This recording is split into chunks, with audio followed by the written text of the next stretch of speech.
Starter કયું છે? બીજું સ્ટાર્ટર કરીએ છીએ બીન્સ ટ્રીટ. બીન્સ ટ્રીટ નામ પરથી મને બહુ ક્લિયર નથી થઈ રહ્યું, કઈ ટાઈપનું સ્ટાર્ટર છે, શું છે? બીન્સ નું ટીન રેડી મળે છે બજારમાં, રેડીલી અવેલેબલ છે અને એમાંથી જ આપણે એક નવું સ્ટાર્ટર કરીએ છીએ. એકદમ ડિફરન્ટ સ્ટાર્ટર છે. ઓકે, તો મારી તો ક્યુરિયોસિટી વધી ગઈ છે, તમે એટલા બધા વખાણ કર્યા છે, એકદમ ડિફરન્ટ છે. સામગ્રી બીજી શું લઈએ છીએ? આપણે એમાં ખારી બિસ્કિટ લઈએ છીએ, બીન્સ લઈએ છીએ, ચીઝ, વ્હાઈટ સોસ અને થોડા વેજીટેબલ અને સીઝનિંગ લઈએ છીએ. ખારી બિસ્કિટનો ઉપયોગ કરીને એક સરસ મજાની વાનગી બનાવી રહ્યા છીએ. સમય કેટલો લાગે છે બનાવતા? લિપિ, આમાં તો કોઈ પ્રી પ્રિપરેશન તો ફક્ત 10 મિનિટનો ટાઈમ લાગે છે અને વાનગી બનતા બીજી 15 મિનિટ થશે. તો શીખવી દો ફટાફટ. સૌથી પહેલા આપણે સ્ટફિંગ રેડી કરીએ છીએ. અચ્છા, ગેસ ઓન કરો. હા. બટર લેશું. 1 ટેબલ સ્પૂન બટર લઈએ છીએ. ઓકે.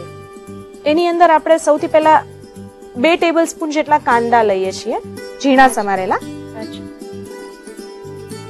કાંદાને બરાબર સાંતળી લેવાના છે. કાંદાને કલર ચેન્જ થાય ત્યાં સુધી વ્યવસ્થિત સાંતળવાના છે. લાઇટ પિંક થાય ત્યાં સુધી સાંતળી લેવાના, એટલે એનો જે રો ટેસ્ટ છે એ જતો રહેવો જોઈએ. ઓકે. હવે આપણે આની અંદર કેપ્સિકમ એડ કરીશું. લિપિ, 2 ટેબલ સ્પૂન જેટલા કેપ્સિકમ લઈએ છીએ. ટમેટા લઈએ છીએ 2 ટેબલ સ્પૂન.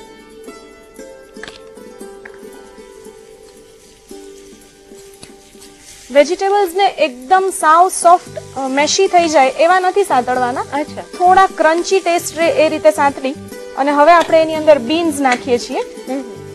બીન્સ નું જે રેડી ટીન મળે છે લિપિ, એમાં ઓલરેડી સોસ અને સીઝનિંગ રેડી જ હોય છે, એટલે બહુ વધારે સીઝનિંગ પણ આમાં કરવાનું નથી રહેતું. ઓકે. કેટલા લઈએ છીએ બીન્સ? 1 કપ બીન્સ લઈએ છીએ.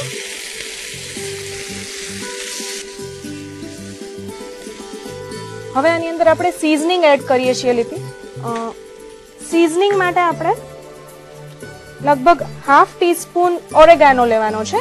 ઓકે. ઓરેગાનોને આપણે થોડો ક્રશ કરીને પછી જો એડ કરીએ તો એ વધારે સરસ ફ્લેવર આવે છે એની. રાઈટ.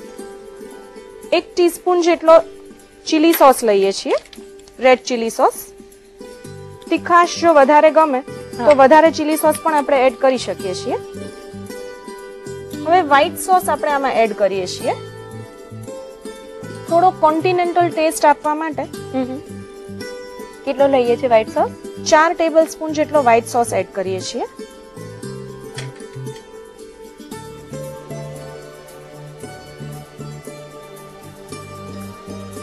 આ સ્ટફિંગ રેડી થઈ ગયું છે.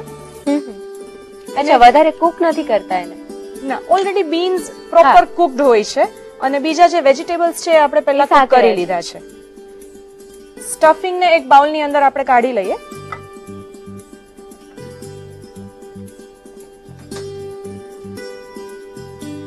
સ્ટફિંગ રેડી છે.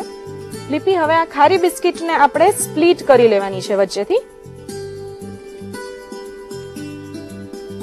પતલા લેયર કરીએ છીએ કે થીક રાખીએ છીએ?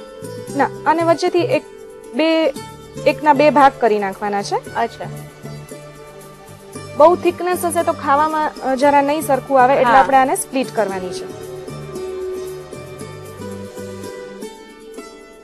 હવે આ ખારી બિસ્કિટની ઉપર આપણે આ સ્ટફિંગ મૂકી અને એને બેક કરવાનું છે ઓવનની અંદર. ઓકે.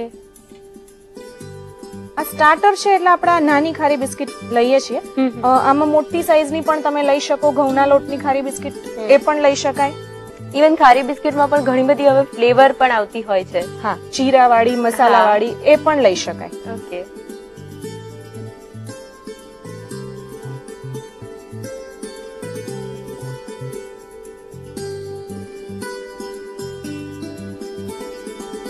અચ્છા, આમાં ટોપિંગમાં કોઈ ફેરફાર કરીને કોઈ બીજું ટોપિંગ અહીંયા યુઝ કરી શકાય? રાજમાં કિડની બીન્સ નું ટોપિંગ પણ સરસ લાગે છે.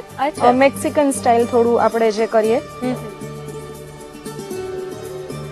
હવે આની ઉપર આપણે ખમણેલું ચીઝ સ્પ્રિંકલ કરવાનું છે. ઓકે.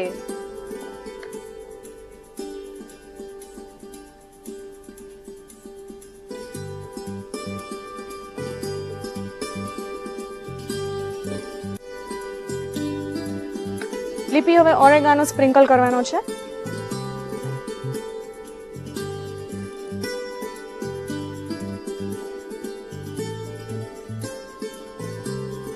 હવે આને ગરમ પ્રીહીટેડ ઓવનની અંદર બેક કરવાનું છે.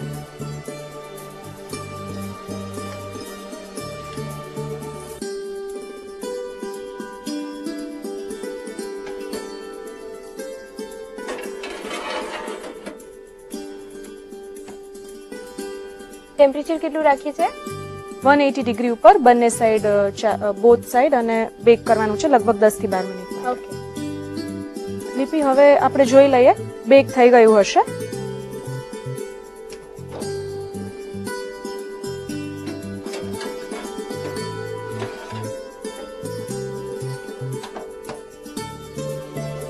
હવે આને આપણે સર્વિંગ પ્લેટમાં લઈ લેવાનું છે.